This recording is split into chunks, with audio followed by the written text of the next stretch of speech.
টেস্টে ছন্দে ফেরার প্রত্যাশা নিয়ে ওয়েস্ট ইন্ডিজ গেল বাংলাদেশ। আবারও মাঠে ফিরতে মিরপুরের সেন্টার উইকেটে তামিমের কঠোর অনুশীলন।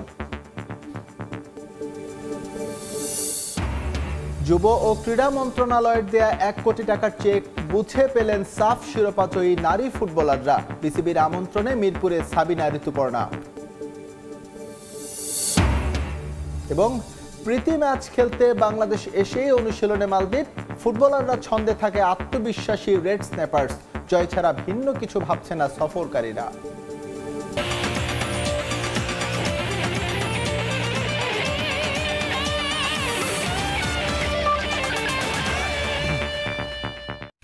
এই মুহূর্তে সংযুক্ত আরব আমিরাতে আছেন রিপোর্টার তারেক হাসান শিমুল। আমরা এখন সরাসরি যুক্ত হচ্ছি তার সঙ্গে।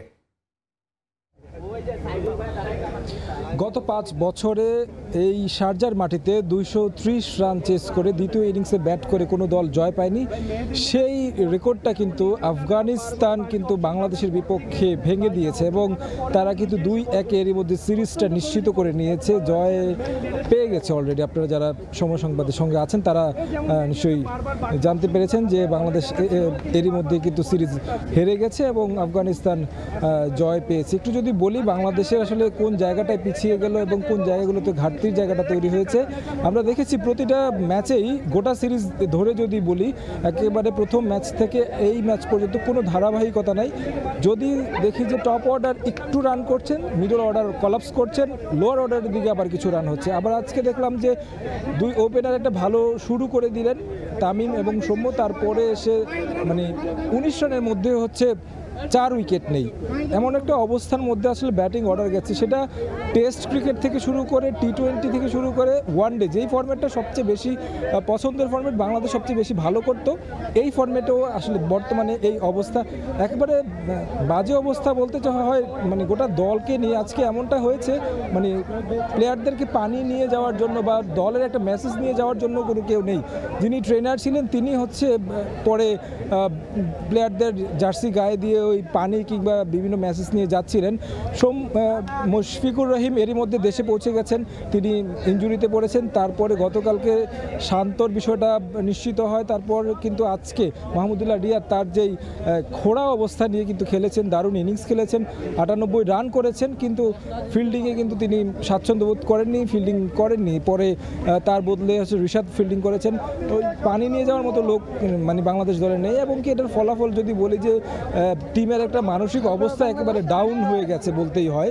অনেক দর্শক এসেছে আজকে, যদিও ছুটির দিন নয়, তারপরেও কিন্তু প্রচুর দর্শকের উপস্থিতি ছিল শারজাহ স্টেডিয়ামে। শেষ ম্যাচটা ফাইনাল ম্যাচে রূপ নিয়েছে, তারা সবাই প্রত্যাশা করছিল যে জয় নিয়ে ফিরবে। আমার সহকর্মী শিবলিয়াল সাদিক রয়েছেন, তার সঙ্গে আসলে আমরা ম্যাচটা কভার করছিলাম একসঙ্গে। দর্শকরা অনেক বেশি আশা নিয়ে এসেছিল, আপনি দেখেছেন।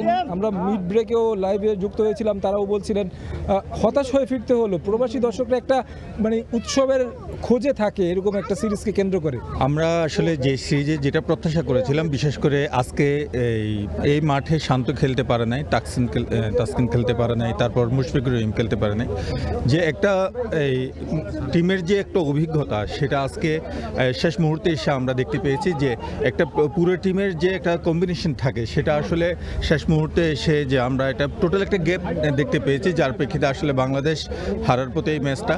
এবং আজকে যদি টোটাল টিমটা খেলতে পারতো তাহলে আমরা আরও বেশি প্রত্যাশা করতে পারতাম যে আজকের ম্যাচটা জেতার জন্য। তবে যে স্কোরটা করেছে এটা আশাব্যঞ্জক ছিল এবং শেষ পর্যন্ত এই স্কোর ধরে রাখতে পারেনি এবং আফগান যে অভিজ্ঞ প্লেয়াররা সেটা আসলে টপকে গেছে। সেটা এখন আমরা দেখতেই পেয়েছি, মাঠেই দেখতে পেয়েছি। মাঠে আসলে আজকে ফলাফলটা যেভাবে এসেছে, যদি আমার মনে হয়েছে যে আরও কয়েকজন অভিজ্ঞ খেলোয়াড় থাকলে আজকের এই ম্যাচটা যেটা সম্ভাবনা ছিল। নিশ্চয়ই আসলে সবারই আসলে এটা প্রত্যাশা ছিল। অনেকে আসলে বলছিলেন অভিজ্ঞতার কথা, কিন্তু আসলে যারাও এই টিমটাতে খেলছেন তাদেরও কিন্তু ওয়ানডে বলি, টেস্ট বলি বা T20 নাহিদ রানাকে বাদ দিলে বা জাকিরকে বাদ দিলে 7-8 বছর ধরেই কিন্তু খেলছেন। তাদের কিন্তু দায়িত্ব নেওয়ার কিন্তু তাদেরই কিন্তু আসলে দায়িত্ব নেওয়ার সময় এসেছে, কিন্তু তারা সেই দায়িত্বটা নিতে পারেননি। দর্শকদের ব্যাপারটায় কথা বলছিলাম শিবলি আপনার সাথে, যে অনেক দর্শকদের আমরা প্রতিটি ম্যাচেই দেখেছি, গোটা ম্যাচে প্রথম ম্যাচে হতাশ হয়েছে, পরের ম্যাচে একটা আশা দেখিয়েছে, অনেক দর্শক হয়েছে। প্রবাসীদের এই আক্ষেপটা আপনি তো সবসময় এখানে থেকে কভার করেন, তারা তো নিশ্চয়ই একটা উৎসব আনন্দ এরকম একটা খুঁজে থাকে। অনেকে সাকিবের কথা বলছেন, তামিমের কথাও বলছেন। আসলে আপনি দেখতে পেয়েছেন প্রথম ম্যাচে কিন্তু দর্শক সংখ্যা অনেকটা কম ছিল, এর পরবর্তী ম্যাচে দর্শক সংখ্যা যে পরিমাণ ছিল তার চেয়ে দ্বিগুণ দর্শক কিন্তু আমরা আজকে দেখতে পেয়েছি। সবার প্রত্যাশা ছিল আজকে একটা পজিটিভলি একটা ফলাফল পাবে বাংলাদেশের পক্ষে, এবং এই যে এই সিরিজটা অত্যন্ত ভালোভাবে উপভোগ করবে বাংলাদেশিরা। অনেকে আসলে আজকে কিন্তু কর্মদিবসের মধ্যে দর্শকরা তাদের কর্মদিবস ফেলে তারা ছুটি নিয়ে হোক অথবা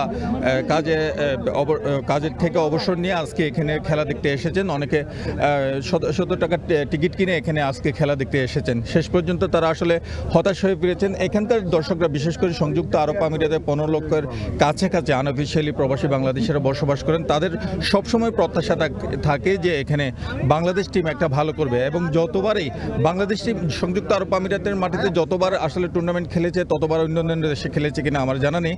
তবে এখানে যখনই বাংলাদেশ টিমে আসে এবং যখনই বাংলাদেশের ঘরোয়া ক্রিকেটগুলো এখানে আসে তখন দর্শকদের অনেক প্রত্যাশা বেড়ে যায় এবং তারা সমর্থন দেওয়ার জন্য মাঠে আসে। আজকে আসলে তারা পরিপূর্ণ সমর্থন দেওয়ার জন্য মাঠে এসেছিল। তারা অনেকে হতাশ হয়েছেন যে বাংলাদেশ টিম হেরে যাবে, এটা আসলে কারো প্রত্যাশা করে নাই। তবে যেইটুকু লড়াই করেছে আফগান টিমের সাথে, আমি শেষ পর্যন্ত বলতে যাব একটা ভালো লড়াই করেছে, যতটুকু শক্তি ছিল সেই শক্তি দিয়ে লড়েছে। আগামীতে যদি আরও ভালো ভালো আমাদের যে তামিম সাকিব এরা এদের যে প্রত্যাশা দর্শকদের, এদের যদি এই টিমে অবস্থান থাকতো, অথবা আজকে যারা খেলতে পারে না, শান্ত এবং মুশফিকুর রহিম ছাড়া তাসকিন, তারা যে খেলতে পারে না, তারা যদি থাকতো তাহলে আরও বেশি হয়তো ফলাফল আরও ভালো আসতো। এটাই দর্শকদের প্রত্যাশা। আগামীতে একটা ফুল ফরম্যাট টিম নিয়ে যখনই বাংলাদেশ টিম সংযুক্ত আরব আমিরাত সফর করবে তখনই দর্শকদের আবারও তাদের যে প্রত্যাশা সেটা পূরণ করবে, এবং বাংলাদেশের যে লাল সবুজের পতাকা সেটা বিদেশের মাঠে তারা সবসময় তুলে ধরতে পারবে, এটাই প্রত্যাশা। দর্শকের একটু মন্তব্য শুনতে চাই যে আসলে বাংলাদেশে আজকের ম্যাচটা তো পুরোটাই দেখেছেন, কোন জায়গাটায় মনে হয়েছে বাংলাদেশ আসলে পিছিয়ে গেল? ফিল্ডিং অনেক খারাপ খেলেছে, ফিল্ডিংটা মিস করছে, ফিল্ডিং ব্যাপক খারাপ করেছে।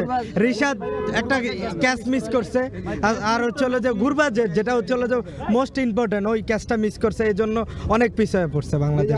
গুরবাজ চারবার ইয়ে পাইছে, জীবন পাইছে। নিশ্চয়ই গুরবাজের কথা আসলে বলছিলেন, 4বার জীবন পেয়েছে। একজনের কাছ থেকে একটু জানতে চাই যে আসলে নাহিদ রানার বোলিংটা কেমন লেগেছে?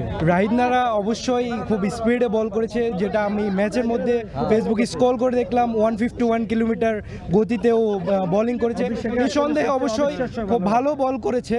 নিশ্চয়ই আসলে সবার আসলে এই সিরিজ যেহেতু হাতছাড়া হয়েছে, অনেকেরই আক্ষেপ রয়েছে, তার মাঝেও আসলে নাহিদ রানা শারজায় যেভাবে বোলিং করেছে বা মাহমুদুল্লাহ রিয়াদ যে রানে ফিরেছে, এই যে বিষয়গুলো আসলে পজিটিভ দিক। তারপরও আসলে বাংলাদেশ ওয়ানডে ফরম্যাটে যেই ধরনের ক্রিকেট খেলে সেই ধারাটা কিন্তু তারা দেখাতে পারেনি। তো শারজা থেকে এই ছিল আমার কাছে সবশেষ খবর। সত্যিকার অর্থেই বাজে ফিল্ডিং এর জন্য যে বাংলাদেশ সিরিজটা হাতছাড়া হয়েছে সেই খবর জানাচ্ছিলেন তারেক হাসান শিমুল আমাদের সঙ্গে শারজা থেকে। এবং আমাদের যে দর্শক রয়েছে, দর্শকরাও কিন্তু বুঝতে পেরেছেন যে বাংলাদেশের ফিল্ডিংটা আজকে জুৎসই হয়নি, যার কারণেই আফগানদের বিপক্ষে এই হার। এবার যাব পরের রিপোর্টে। সাদা পোশাকে টানা ব্যর্থতার পর ওয়েস্ট ইন্ডিজের বিপক্ষে জয়ের প্রত্যাশা নিয়ে দেশ ছেড়েছেন টেস্ট স্কোয়াডের একাংশ। সিনিয়র সহকারী কোচের দায়িত্ব পাওয়ার পর এই প্রথম জাতীয় দলের সঙ্গে কোনো সফরে গেলেন মোহাম্মদ সালাউদ্দিন। দলের সঙ্গে দেশি কোচ থাকায় ক্রিকেটাররা সুবিধা পাবে বলে মনে করেন সাদমান ইসলাম। এছাড়া উইন্ডিজ সফরে বেশ কিছু সিনিয়র ক্রিকেটার না থাকায় দায়িত্ব নিতে চান তরুণরাই। দীর্ঘ 14 বছর পর জাতীয় দলের সঙ্গে কোনো সফরে মোহাম্মদ সালাউদ্দিন সিনিয়র সহকারী কোচ হিসেবে দায়িত্ব নেওয়ার পর প্রথম অ্যাসাইনমেন্ট ওয়েস্ট ইন্ডিজে। চুক্তি অনুযায়ী এটাই হবে তার একমাত্র দ্বিপাক্ষিক সিরিজ, তাই এই সিরিজটা বিশেষ এই কোচের জন্য। ওয়েস্ট ইন্ডিজের বিপক্ষে 2টি টেস্ট সামনে রেখে দেশ ছেড়েছে স্কোয়াডের একাংশ। বিসিবির একাডেমি ভবন থেকে কোচ সালাউদ্দিনের সঙ্গে বিমানবন্দরে হাজির হন মাহমুদুল হাসান জয়, হাসান মুরাদ ও দলের ফিজিও। বিমানবন্দরে সপরিবারে উপস্থিত হন তাইজুল ইসলাম। তাকে বিদায় জানান তার সন্তান ও সহধর্মিনী। ব্যক্তিগতভাবে আসেন মুমিনুল হক ও সাদমান ইসলাম। দক্ষিণ আফ্রিকার বিপক্ষে সিরিজটা ভালো কাটেনি সাদমানের। উইন্ডিজের বিপক্ষে সেই ব্যর্থতা ভুলে ভালো কিছুর লক্ষ্য এই ওপেনারের। যাবো তো জয়ের জন্যই, চেষ্টা থাকবে ভালো খেলার, ইচ্ছা আছে ইনশাল্লাহ ভালো রেজাল্ট নিয়ে এসে ফিরে। চ্যালেঞ্জ তো সব জায়গাতেই ফেস করতে হয়, এটা তো নর্মালি আপনার এটাকে যদি বেশি না হয় তাহলে তো আর প্রেশারই। নর্মালি যেভাবে সবসময় লেট বল ক্রিকেট খেলা হয় ওইভাবেই আমরা চ্যালেঞ্জটা নিয়ে থাকি। ইনজুরির কারণে উইন্ডিজ সিরিজে বেশ কজন সিনিয়র ক্রিকেটারকে পাচ্ছে না দল, তাই দায়িত্ব নিতে চান তরুণরাই। এছাড়া দেশি কোচ থাকাটাও বাড়তি সুবিধা হিসেবে দেখছেন ক্রিকেটাররা। রেসপন্সিবিলিটি তো সবসময় নিতে হয়, এটা তো খেললে তো অবশ্যই ভালো, সবারই চায় যেন টপ অর্ডার বা মিডল অর্ডার যেই খেলুক ভালো খেলুক।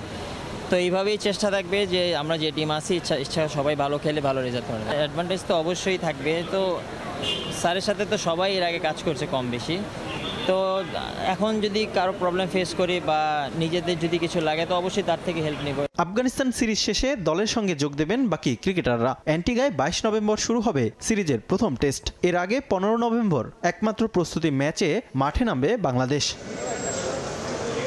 রিফাতুল ইসলাম মিরন, সময় সংবাদ, ঢাকা। ইনডোর আর নেট ছেড়ে এবার হোম অফ ক্রিকেটের সেন্টার উইকেটে ব্যাটিং অনুশীলন করলেন তামিম ইকবাল। দীর্ঘ সময় নেটে ঝালিয়ে নিয়েছেন নিজের ফেভারিট শটগুলো। তবে জাতীয় দলের জন্য নয়, তামিমের এমন কঠোর অনুশীলন কেবল আসন্ন বিপিএলের জন্য। এর আগে অবশ্য জাতীয় ক্রিকেট লিগের টি-20 ফরম্যাটে খেলার কথা রয়েছে তার। Tamim Iqbal is back. মিরপুরের সেন্টার উইকেটে এমন বেশ কিছু দৃষ্টিনন্দন শট খেলে সেই আগমনী বার্তাটাই দিচ্ছেন সাবেক অধিনায়ক। যদিও অনুশীলনে তার লম্বা গ্যাপের দুর্বলতার ছাপটাও ছিল স্পষ্ট। গেল কয়েকদিন ধরেই তামিম ইকবালকে নিয়ে নানা গুঞ্জন দেশের ক্রিকেট অঙ্গনে। অনেকেই বলেছিলেন খুব শিগগিরই জাতীয় দলে ফিরবেন সাবেক ওপেনার। মিরপুরে অনুশীলন শুরু করার পর সেই গুঞ্জন আরও জোরালো হয়। তবে সাফ জানিয়ে দিয়েছেন তামিম, তার এমন অনুশীলন কেবলই বাংলাদেশ প্রিমিয়ার লিগ বিপিএলকে সামনে রেখে। তামিম এবারের বিপিএলের প্রস্তুতি নিচ্ছেন বেশ কয়েকদিন ধরেই। তবে এই কদিন ইনডোরে কাটালেও এদিন প্রথমবারের মতো সেন্টার উইকেটে ব্যাটিং অনুশীলন করেছেন ফরচুন বরিশালের অধিনায়ক। মিরপুরে 30 মিনিটের সেশনে চেষ্টা করেছেন নিজের পছন্দের শটগুলো ঝালিয়ে নিতে। থ্রো বল আর লেগি নেট বলারের বিপক্ষে ব্যাটিংটা করেছেন টি-20 মেজাজে। যদিও প্রথম দিকে ব্যাটের সঙ্গে বল কানেক্ট করতে বেশ বেগ পোহাতে হয়েছে তাকে। এবছরের মে মাসে ফতুল্লায় ঢাকা প্রিমিয়ার লিগে শেখ জামালের বিপক্ষে তামিম ইকবাল খেলেছিলেন সবশেষ প্রতিযোগিতামূলক ম্যাচ। এরপর লম্বা বিরতি। তবে সব ঠিক থাকলে সেই অপেক্ষা এখন ফুরোনোর পথে। আবারও বিপিএলের বর্তমান চ্যাম্পিয়ন ফরচুন বরিশালের জার্সিতে মাঠে দেখা যাবে সাবেক অধিনায়ককে। এবারও তার কাঁধে থাকছে গুরুদায়িত্ব। এছাড়া নতুন করে জাতীয় দলের বিবেচনায় আসতে হলে এখানে কঠিন পরীক্ষা দিতে হবে বাঁহাতি এই ব্যাটারকে। বিপিএলের আগে অবশ্য আরও একটা প্রস্তুতির মঞ্চ পাবেন তামিম ইকবাল। জাতীয় ক্রিকেট লিগের টি-20 ফরম্যাটে খেলার কথা রয়েছে তার। ইতিমধ্যে চট্টগ্রাম দল থেকে বিসিবিতে জমা দেয়া তালিকায় রয়েছে তার নাম। অপেক্ষা এখন তামিমের মাঠে নামার। তামিম হোসেন, সময় সংবাদ, ঢাকা। বাংলাদেশ ক্রিকেট বোর্ডের আমন্ত্রণে মিরপুরের শেরেবাংলা স্টেডিয়ামে ঘুরে এলেন সাফচই নারী ফুটবল দলের 2 সদস্য সাবিনা ও ঋতুপর্ণা চাকমা। বাংলাদেশ জাতীয় নারী ক্রিকেট দলের অধিনায়ক নিগার সুলতানা জ্যোতির সঙ্গে ব্যাট বলে সময়টা রাঙিয়ে তোলেন 2 ফুটবলার। এ সময় একে অপরকে জার্সি উপহার দেন তারা। পরে ক্রিকেটারদের স্টেডিয়াম ঘুরে দেখান জ্যোতি। ব্যাক টু ব্যাক দক্ষিণ এশিয়ার নারী ফুটবলের শ্রেষ্ঠত্ব অর্জনের পর ছাদ খোলা বাসে রাজস্বিক উদযাপন। সাবিনা ঋতুদের সময়টা কাটছে দুর্দান্ত। সরকার প্রধান ও বাংলাদেশ ফুটবল ফেডারেশনের কাছ থেকেও মিলেছে আর্থিক পুরস্কার। তবে এবার ভিন্ন এক মুহূর্তের সাক্ষী হলেন সাফজয়ী বাংলাদেশ নারী ফুটবল দলের 2 সদস্য, আসরের সেরা ফুটবলার ঋতুপর্ণা ও অধিনায়ক সাবিনা খাতুন। বাংলাদেশের ক্রীড়াঙ্গনে সবচেয়ে জনপ্রিয় খেলা এই মুহূর্তে ক্রিকেট। ফুটবল মাঠে দাপিয়ে বেড়ানো সাবিনাদের 22 গজের মঞ্চে যাওয়ার সুযোগ তেমনটা হয় না। তবে সাফ জয়ের পর বোর্ডের আমন্ত্রণে হাজির 2 ফুটবলার। শুরুতেই একে অপরকে জার্সি উপহার দিলেন জ্যোতি সাবিনারা। ফুটবলারদের ফুলের শুভেচ্ছায় বরণ করে নেওয়া হয় বোর্ডের পক্ষ থেকে। ফুটবল মাঠের কন্যারা হঠাৎ বনে গেলেন ক্রিকেটার। জ্যোতির বলে 4 ছক্কা হাঁকালেন ঋতু সাবিনারা। আবার কখনো সাবিনার বলে জ্যোতির ব্যাটিং। সামাজিক যোগাযোগ মাধ্যমে ফুটবলারদের ক্রিকেটার বনে যাওয়ার এই মুহূর্ত দেখে রোমাঞ্চিত সমর্থকরাও। ফুটবলারদের ক্রিকেট বোর্ডের পক্ষ থেকে প্রতিটি কোণা ঘুরিয়ে ফিরিয়ে দেখান নারী দলের অধিনায়ক নিগার সুলতানা জ্যোতি। চমৎকার কিছু মুহূর্ত সঙ্গী করে মিরপুর থেকে ফিরে আসেন দুই নারী ফুটবলার। পারভিন আক্তার, সময় সংবাদ। এদিকে দ্রুততম সময়ের মধ্যে যুব ও ক্রীড়া উপদেষ্টা আসিফ মাহমুদ সজীব ভুইয়ার দেয়া 1 কোটি টাকা বুঝে পেয়েছেন সাফজয়ী নারী ফুটবলাররা। তাদের কাছে পুরস্কারের চেক হস্তান্তর করেছে ক্রীড়া মন্ত্রণালয়। 11 দিনের মাথায় চ্যাম্পিয়ন দলের 32 সদস্যের নামে আলাদা আলাদা চেক বাফুফের কাছে দেয়া হয়েছে। ফুটবলার, কোচিং স্টাফ এবং অফিসিয়াল সহ মোট 32 জনের মধ্যে এই 1 কোটি টাকা সমানভাবে ভাগ করা হয়েছে। প্রত্যেক সদস্য পেয়েছেন 3,12,500 টাকা করে। নারী ফুটবলে বইছে বসন্তের হাওয়া। ব্যাক টু ব্যাক সাফের শিরোপা জয়ের পর রাজসিক উদযাপনের তাজা স্মৃতি এখনো অটুট ফুটবলারদের কাছে। এর মাঝেই এলো খুশির খবর। সাফ জিতে দেশে ফেরার 11 দিনের মাথায় ক্রীড়া উপদেষ্টার ঘোষণা করা আর্থিক পুরস্কারের চেক বুঝে পেলেন সাবিনারা। দক্ষিণ এশিয়ার নারী ফুটবলের শ্রেষ্ঠত্বের আসরে অংশ নেওয়ার আগে প্রস্তুতি ম্যাচ না খেলতে পারা সহ বেশ কিছু আক্ষেপ ছিল বাংলাদেশের নারী ফুটবলারদের মাঝে। প্রথম ম্যাচে পাকিস্তানের বিপক্ষে ছন্ন ছাড়া পারফরম্যান্সের পর সামাজিক যোগাযোগ মাধ্যমে সমালোচনাও হয়েছিল বিস্তর। তবে পরের ম্যাচে 5 বারের চ্যাম্পিয়ন ভারতকে হারিয়ে স্বপ্নযাত্রা শুরু করে জয়ী তারা। ফাইনালে নেপালকে কাঁদিয়ে শেষ পর্যন্ত দ্বিতীয়বারের মতো শিরোপা নিয়ে দেশে ফিরে বাংলাদেশ। দেশে ফিরে সেই চিরচেনা ছাদখোলা বাসে উদযাপন। সেদিন সন্ধ্যায় বাফুফে ভবনে এসে কোটি টাকা বোনাসের ঘোষণা দিয়েছিলেন যুব ও ক্রীড়া উপদেষ্টা আসিফ মাহমুদ সজীব ভুইয়া। দ্রুততম সময়ের মধ্যে নিজেদের টাকা বুঝে পেল সাবিনা খাতুনরা। দলে বৈষম্যের শিকার হননি কেউ। খেলোয়াড়, কোচিং স্টাফ এবং অফিসিয়াল সহ মোট 32 জনের মধ্যে এই 1 কোটি টাকা সমানভাবে বন্টন করা হয়েছে। এতে প্রত্যেকে 3,12,500 টাকা করে পেয়েছেন। চেক দেওয়ার বিষয়টি জাতীয় ক্রীড়া পরিষদের পাশাপাশি উপদেষ্টা আসিফ মাহমুদ সজীব ভুইয়া নিজের অফিসিয়াল ফেসবুক পেজে এক পোস্টে নিশ্চিত করেছেন। নেপালের কাঠমান্ডুতে বাংলাদেশের ফুটবল দলের সদস্য ছিলেন 23 জন। Coaching staff, media manager, official রয়েছেন 9 জন। দলের টিম লিডার ছিলেন বাফুফের সদস্য টিপু সুলতান। নির্বাচনের জন্য তিনি দলের সঙ্গে ছিলেন না। ফাইনালের আগে অবশ্য কাঠমান্ডুতে যান। এছাড়াও গেল 9 নভেম্বর নতুন সভাপতি তাবিথ আউয়াল বাফুফের নির্বাহী কমিটির প্রথম সভায় ফুটবলারদের 1.5 কোটি টাকা দেওয়ার ঘোষণাও দিয়েছেন। বিসিবির পক্ষ থেকেও দ্রুততম সময়ের মধ্যে মেয়েদের 20 লাখ টাকা বুঝিয়ে দেওয়া হবে। পারভিন আক্তার, সময় সংবাদ। দুটি প্রীতি ম্যাচ সামনে রেখে বাংলাদেশে পৌঁছে অনুশীলনে ব্যস্ত সময় পার করল মালদ্বীপ। তারুণ্য অভিজ্ঞতার মিশেলে গঠিত দল নিয়ে বাংলাদেশ সফরে এসেছে রেড স্ন্যাপার্স। দলের অধিকাংশ ফুটবলার এফসি চ্যালেঞ্জ লিগে খেলায় ভালো ছন্দে আছে তারা। দল ও ভেন্যু পরিচিতি হওয়ায় বেশ আত্মবিশ্বাসী সফরকারীরা। নির্দিষ্ট কোনো ফুটবলারকে নিয়ে পরিকল্পনা না থাকলেও বাংলাদেশকে সমীহ করছে মালদ্বীপ। হাতে খুব একটা সময় নেই বাংলাদেশে পা রেখে, তাই দেরি নয় অনুশীলনে নেমে যায় মালদ্বীপ ফুটবল দল। বাংলাদেশ পুলিশ মাঠে পরন্ত বিকেলের অনুশীলনে এক বিন্দুও ক্লান্তির ছাপ নেই দলটার। অনুশীলনের তোড়জোড় দেখেই বোঝা যাচ্ছে জয় ভিন্ন কিছুই ভাবছে না সফরকারীরা। গেল বছর বিশ্বকাপ বাছাইয়ের গুরুত্বপূর্ণ 2 ম্যাচে মুখোমুখি হয় এই দু দল, যেখানে মালেতে প্রথম ম্যাচে মালদ্বীপের বিপক্ষে 1-1 গোলে ড্র করলেও কিংস অ্যারেনায় 4 দিন পরেই 2-1 ব্যবধানের জয় পায় লাল সবুজের দল। সেই একই ভেন্যু, প্রতিপক্ষ এক। মালদ্বীপের বিপক্ষে ঘরের মাঠে এই 2 ম্যাচ এবার জয়ের লক্ষ্যে মুখিয়ে বাংলাদেশ। চেনা ভেন্যু আর পরিচিত প্রতিপক্ষ হওয়ায় আত্মবিশ্বাসী মালদ্বীপও। গেল বছর দলটার অধিনায়ক বাংলাদেশ সফরে না থাকলেও এবার আছেন দলে। অনূর্ধ্ব 19 দলেরও বেশ কয়েকজন তরুণ ফুটবলারকে পেয়েছেন কোচ। আর দলের অধিকাংশ ফুটবলারই সম্প্রতি এএফসি চ্যালেঞ্জ লিগে মাজিয়া স্পোর্টসের হয়ে খেলায় ভালো ফর্মে আছেন তারা। তাই অভিজ্ঞ ও তারুণ্যের মিশেলে গড়া দল নিয়ে আশাবাদী মালদ্বীপ। We've been preparing for this for a while now. Not too much time because, as you know, most of our players play with Mazia Sports and Recreation. We have 15 players from the Mazia Sports and Recreation, and the rest of the players are from the Premier League division teams. They were here the last time, about a year ago, we toured Bangladesh. They were here, and most of them together with them are here. There are a few young players, 3 or 4 young players who will be new to the squad. They participate in the under-19. We have got a mix of youth and experienced players.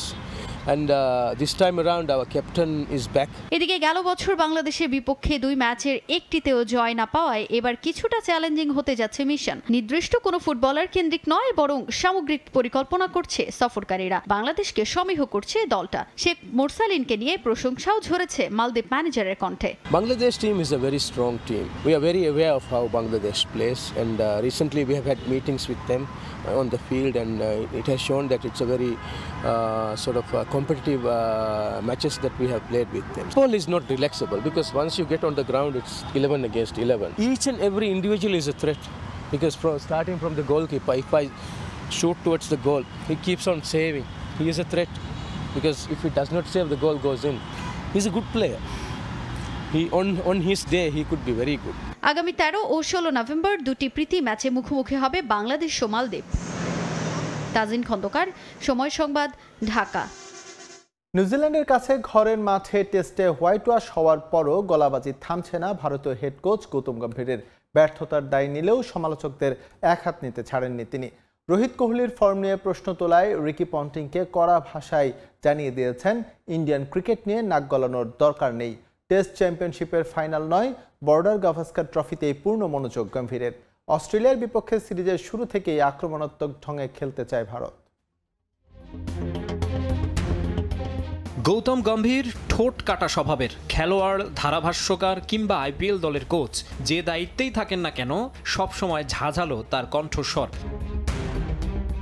Bharat জাতীয় দলের head coach হিসেবেও শুরু থেকে press কনফারেন্সে আগ্রাসী তিনি। যদিও নিউজিল্যান্ডের কাছে ঘরের মাটিতে টেস্টে হোয়াইট ওয়াশ হওয়ার পর কিছুটা নমনীয় হবেন ধারণা করেছিলেন অনেকে, কিন্তু ব্যর্থতার দায় কাঁধে নিলেও গৌতম বদলাননি অ্যাপ্রোচ। 3 ডিপার্টমেন্টেই আমরা পিছিয়ে ছিলাম, সমস্ত সমালোচনা মাথা পেতে নিচ্ছি। তবে রোহিত শর্মা, বিরাট কোহলি কিংবা কারো ফর্ম নিয়ে আমার বাড়তি চিন্তা নেই। ভালো করার চেষ্টাই আমার কাছে গুরুত্বপূর্ণ। ড্রেসিং রুমে প্রত্যেকের জয়ের ক্ষুধা রয়েছে। এর আগে শ্রীলঙ্কা সফরে ওয়ানডে সিরিজও হেরেছিল ভারতীয়রা। সাউথ আফ্রিকার বিপক্ষে চলমান রঙিন পোশাকের সিরিজে কোচের ভূমিকায় আছেন ভিভিএস লক্ষণ, আর গম্ভীরের অধীনে অস্ট্রেলিয়ার বিপক্ষে বর্ডার গাভাস্কার ট্রফিতে অংশ নেবে টেস্ট দল। দীর্ঘ সময় পয়েন্ট টেবিলের শীর্ষে থাকলেও কিউইদের বিপক্ষে হারে টেস্ট চ্যাম্পিয়নশিপ ফাইনালের স্বপ্ন একরকম শেষই হয়ে গেছে ইন্ডিয়ার। ফাইনালে যেতে অস্ট্রেলিয়া সফরে অসম্ভবকে সম্ভব করতে হবে তাদের। অজিদের সিরিজ হারানোর পাশাপাশি তাকিয়ে থাকতে হবে অন্যদের ফলাফলের দিকে। তবে টেস্ট চ্যাম্পিয়নশিপ ফাইনাল নিয়ে ভেবে বাড়তি চাপ নিতে চায় না ভারত, বরং অস্ট্রেলিয়ান কন্ডিশনে ভালো করার উপায় খুঁজছে তারা। পয়েন্ট টেবিলের দিকে তাকাচ্ছি না, আমাদের পূর্ণ মনোযোগ বর্ডার গাভাস্কার ট্রফিতে। প্রথম বল থেকেই আগ্রাসী ক্রিকেট খেলতে চাই। আমাদের দলে অনেকেই আছে যারা এই কন্ডিশনে অভিজ্ঞ, তাদের পরামর্শ ইয়াংস্টারদের কাজে লাগবে। আমার কাছে মনে হয় না ভারত ক্রিকেট পালাবদলের মধ্য দিয়ে যাচ্ছে। ড্রেসিং রুমে দুর্দান্ত সব ক্রিকেটার আছে যারা দলকে বড় সাফল্য এনে দেওয়ার সামর্থ্য রাখে। চাপে থাকা ভারতকে আরও চাপে ফেলতে প্রস্তুত হচ্ছে অস্ট্রেলিয়া। মাঠে স্লেজিংয়ের জন্য তৈরি হচ্ছে প্যাট কামিন্স বাহিনী, আর মাঠের বাইরে কথা দিয়ে ঘায়েল করার চেষ্টায় সাবেকরা। কোহলি রোহিতের সাম্প্রতিক ফর্ম নিয়ে সমালোচনা করেছেন রিকি পন্টিং, তবে এদিন তাকে এক হাত নিয়েছেন গম্ভীর। ভারতের ক্রিকেট নিয়ে পন্টিং এর এত মাথা ব্যথা কেন? সে অস্ট্রেলিয়া ক্রিকেট নিয়ে ভাবুক। কোহলি রোহিতকে নিয়ে না ভাবলেও চলবে। তারা দুজনই দৃঢ় চেতা, ভারতীয় দলের হয়ে অনেক কিছু অর্জন করেছে এবং সামনেও করবে। পার্থে 22 নভেম্বর শুরু হবে সিরিজ। গুঞ্জন রয়েছে এই 5 টেস্টের উপর নির্ভর করছে ভারতীয় দলে গম্ভীরের ভবিষ্যৎ। মাকসুম আলম খান, সময় সংবাদ। চরম বিপাকে পড়তে যাচ্ছে ফুটবল ক্লাব বার্সেলোনা। রবার্ট লেভানডস্কির পর ইনজুরির কারণে লম্বা সময়ের জন্য ছিটকে গেছেন লামিন ইয়ামাল। পায়ের গোড়ালিতে চোটের জন্য কমপক্ষে 2 সপ্তাহ তার সার্ভিস পাবে না এফসিবি। এমনকি মাঠে ফিরতে তার 3 সপ্তাহ সময় লেগে যেতে পারে বলে শঙ্কা করছে টিম ম্যানেজমেন্ট। এদিকে বড় কোনো চোটে না পড়লেও কোমরের ব্যথা সারতে 10 দিনের বিশ্রামে থাকতে হবে লেভানডস্কিকে। চলতি মৌসুমে উঠছে ফুটবল ক্লাব বার্সেলোনা, কিন্তু যে ডানায় ভর করে লা লিগা থেকে শুরু করে চ্যাম্পিয়ন্স লিগে ওদের আধিপত্য, সেখানেই ঝামেলা। বার্সায় এমএসএন অতীত হওয়ার পর চলতি মৌসুমে সেই ছায়া রাফিনিয়া, লেভানডস্কি, লামিন ইয়ামালের পারফরমেন্সে। তবে লম্বা হওয়ার আগেই সেখানে ছন্দপতন। ছন্দে থাকা বার্সার ছন্দপতন হয়েছে পচা শামুকে পাকেটে। যে লেভেলের পারফরমেন্স করে চলেছিল ব্লগরানা, তাতে রিয়াল সোসিয়েদাদের মতো দলের বিপক্ষে তাদের হারার কথা নয়, কিন্তু প্রতিপক্ষের মাঠে গিয়ে সেই অসম্ভব কাজটাই করে এসেছে হান্সি ফ্লিকের দল। একই সঙ্গে দলের জন্য বয়ে এনেছে দুঃসংবাদ। মোটামুটি লম্বা সময় ধরে কোমরের চোটে ভুগছিলেন রবার্ট লেভানডস্কি। অস্বস্তি থাকলেও তাকে স্কোয়াডে রেখেই দল সাজাচ্ছিল বার্সা ম্যানেজমেন্ট। তবে সোসিয়েদাদ ম্যাচের পর আর সেই সুযোগ থাকছে না, কারণ আবারও মাঠে ফিরতে হলে তাকে থাকতে হবে পুরো বিশ্রামে। ডাক্তারের ছুরি কাঁচের নিচে যেতে না হলেও আগামী 10 দিন তার সার্ভিস পাচ্ছে না বার্সেলোনা, এটা নিশ্চিত। চলতি মৌসুমে লামিন ইয়ামাল বার্সেলোনার জন্য এক্স ফ্যাক্টর। এই ইয়াংস্টার পার্থক্য গড়ে দিচ্ছেন প্রায় প্রতিটি ম্যাচেই। তবে চ্যাম্পিয়ন্স লিগে রেড স্টার বেলগ্রেডের বিপক্ষে ম্যাচ থেকে দুঃসংবাদ এসেছে তার জন্য। সেই ম্যাচে পায়ের গোড়ালিতে চোট পান স্প্যানিশ সেন্সেশন। পরীক্ষা নিরীক্ষায় ধরা পড়েছে তার অ্যাঙ্কেলে গ্রেড 1 ইনজুরি, আর তাই 2 সপ্তাহ মাঠের বাইরে থাকতে হবে তাকে। তবে লামিন ইয়ামালকে নিয়ে কোনো ঝুঁকি নিতে চায় না ফুটবল ক্লাব বার্সেলোনা। 2 সপ্তাহ পর চোট সেরে উঠলেও পুরোপুরি ম্যাচ ফিটনেস ফিরে পেতে তার সময় লাগবে আরও অন্তত 1 সপ্তাহ, আর তাই 21 দিন তার সার্ভিস থেকে বঞ্চিত হবে টেবিল টপার, সেটা বলাই যায়। চলতি মৌসুমে 15 ম্যাচ খেলে 6 গোল করেছেন লামিন ইয়ামাল। লা লিগায় সর্বোচ্চ গোল করা লেভানডস্কির সব ধরনের প্রতিযোগিতায় এখন পর্যন্ত গোল সংখ্যা 17। 33 পয়েন্ট নিয়ে টেবিলে রাজত্ব করছে বার্সেলোনা। 2 নম্বরে থাকা রিয়াল মাদ্রিদের সঙ্গে ব্যবধান 6 হলেও একটি ম্যাচ কম খেলেছে লস ব্ল্যাঙ্কোস। সুতরাং তাদের জন্য কঠিন সময় অপেক্ষা করছে, তা বলাই যায়। এস এম ইকবাল, সময় সংবাদ। বাংলাদেশ সহ বিভিন্ন দেশের 140 জন খেলোয়াড় নিয়ে সুইডেনের স্টকহোমে অনুষ্ঠিত হলো ব্যাডমিন্টন টুর্নামেন্ট। 4টি আলাদা গ্রুপে অনুষ্ঠিত হয় খেলা। টুর্নামেন্টের সমাপনী অনুষ্ঠানে প্রধান অতিথি হিসেবে উপস্থিত ছিলেন সুইডেন নিযুক্ত বাংলাদেশের রাষ্ট্রদূত মেহেদী হাসান। সুইডেন থেকে আরও জানাচ্ছেন শফিউল আলম। সুইডেনের অন্যতম জনপ্রিয় খেলা ব্যাডমিন্টন। দেশটির বিভিন্ন শহরে বাংলাদেশের দ্বারা পরিচালিত হয় একাধিক ব্যাডমিন্টন ক্লাব, যেখানে নিয়মিত খেলছেন প্রবাসী বাংলাদেশিরাও। দেশটির জাতীয় ব্যাডমিন্টন ফেডারেশনের নিবন্ধিত স্ম্যাশার্স ব্যাডমিন্টন ক্লাব প্রতি বছরই সুইডেন প্রবাসী বাংলাদেশিদের নিয়ে চ্যাম্পিয়ন টুর্নামেন্টের আয়োজন করে থাকে। প্রতি বছরের মতো এবারও ইউরোপের বিভিন্ন দেশের প্রবাসী বাংলাদেশিদের অংশগ্রহণে সুইডেনের রাজধানী স্টকহোমে আয়োজন করা হয় এই টুর্নামেন্টের। এবার বাংলাদেশিদের পাশাপাশি স্থানীয় সুইডিশ সহ বিভিন্ন দেশের খেলোয়াড়রা অংশ নেন। এ, বি, সি এবং নারী এই 4 ক্যাটাগরিতে ডাবলস ইভেন্টে 140 জন খেলোয়াড় অংশ নেন। সুইডেন ছাড়াও ফ্রান্স, ডেনমার্ক, ফিনল্যান্ড, নেদারল্যান্ড সহ ইউরোপের বিভিন্ন দেশ থেকে প্রবাসী বাংলাদেশিরা অংশ নেন টুর্নামেন্টে।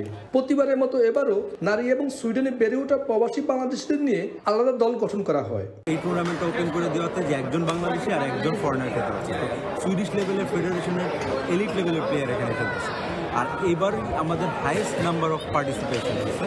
সো আমরা খুবই হ্যাপি, এবং আমরা এই 4 বছর ধরে সময় টিভিতে পেয়েও আমরা অনেক হ্যাপি। আর আমাদের সাথে এবার যারা প্লেয়ার আছে, আমাদের মনে হয় বাংলাদেশ কমিউনিটির জন্য, ব্যাডমিন্টনের জন্য অনেক বেশি ডেভেলপ হবে।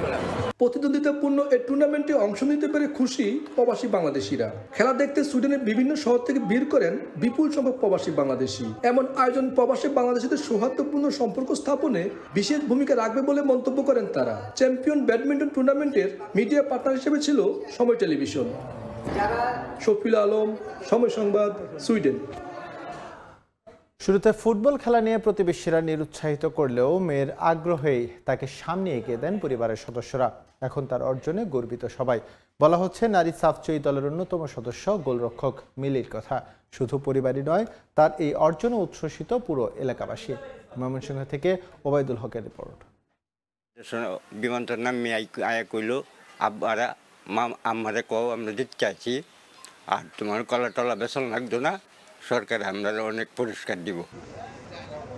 প্রতিদিনের মতো খোলা আকাশের নিচে কলা বিক্রির উদ্দেশ্যে বসে আছেন শামসুল হক। এখান থেকে যা আয় হয় তা দিয়েই চলে তার সংসার। এই কলা বিক্রেতা শামসুল হক সাফজয়ী বাংলাদেশ নারী ফুটবল দলের দ্বিতীয় গোলরক্ষক মিলি আক্তারের বাবা। ময়মনসিংহের নান্দাইল উপজেলার চণ্ডীপাশা ইউনিয়নের 12 গ্রামে মিলিদের বাড়ি খোঁজ করতে অনেকের বাড়ির অলিগলি দিয়ে গিয়ে পাওয়া যায় একটি ছোট্ট টিনের ঘর। সরকারি আশ্রয়ন প্রকল্পের অধীনে নির্মিত ঘরটিতে ঠিকমতো পৌঁছায় না আলো বাতাসও। স্পষ্টতই বোঝা যায় কতটা অভাবের ঘেরাটোপে সাফজয়ী মিলির পরিবার। বাবার নেই কোনো জমি জমা, অভাবের মধ্যেই বেড়ে উঠেছে মিলি। অর্ধাহার অনাহারে কাটলেও ছাড়েননি শখের ফুটবল। সাফ জয়ের পর দেশে ফিরে বাবার সাথে হয় আবেগঘন ফোনালাপ। কষ্টের কথা বলতে গিয়ে আপ্লুত হয়ে পড়েন পরিবারের সদস্যরা। খাওয়াইতাছি না, ফিন্দাইতাছি না, অন্য গর্ত দিলা বাট কায়া কায়া গেছে। দুঃখ করতে অনেক কষ্ট করে আমার মেয়ে অত্যন্ত প্রতিগত হয়েছে। আগে তো মন তৈ কইছে অন্ত বালাইকো, আমরা কোনোদিন মানে কল্পনা করতে পারি নাই যে মিলি এরকম একটা জায়গায় যা দাঁড়াইবো। ফুটবল খেলা নিয়ে মানুষজনের নানা সমালোচনায় মিলিকে প্রথমে নিরুৎসাহিত করলেও মেয়ের আগ্রহ দেখে পরিবার পরে আর বাধা দেয়নি। এখন মিলির এমন সাফল্যে পুরো এলাকাবাসী উচ্ছ্বসিত। অপেক্ষা কবে ফিরবেন মিলি।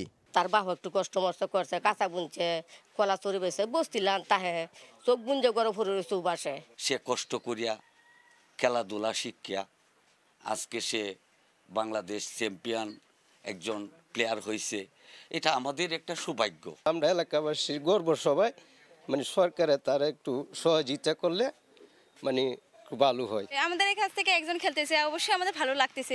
স্কুল পর্যায়ের খেলায় মিলির খেলা দেখেই মুগ্ধ হন স্থানীয় কোচ।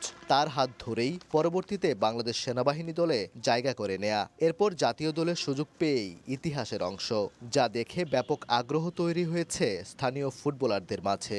আমার এই টিম থেকে যে মিলি, হালিমা এবং সৌরভিয়াকান্ত প্রীতি, তারা তিনজন জাতীয় টিমে খেলতেছে, তার জন্য আমি তাদের জন্য গর্বিত। এবং পাইপলাইনে আমার মিনিমাম 30 থেকে 35 জন খেলোয়াড় আছে।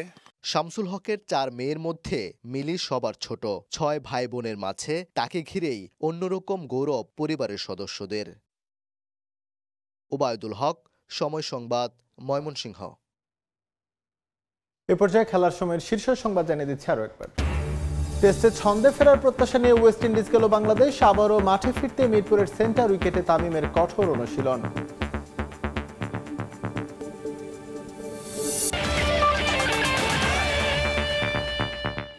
এই ছিল খেলার সময়ের এখনকার আয়োজন। সঙ্গে থাকুন সময়।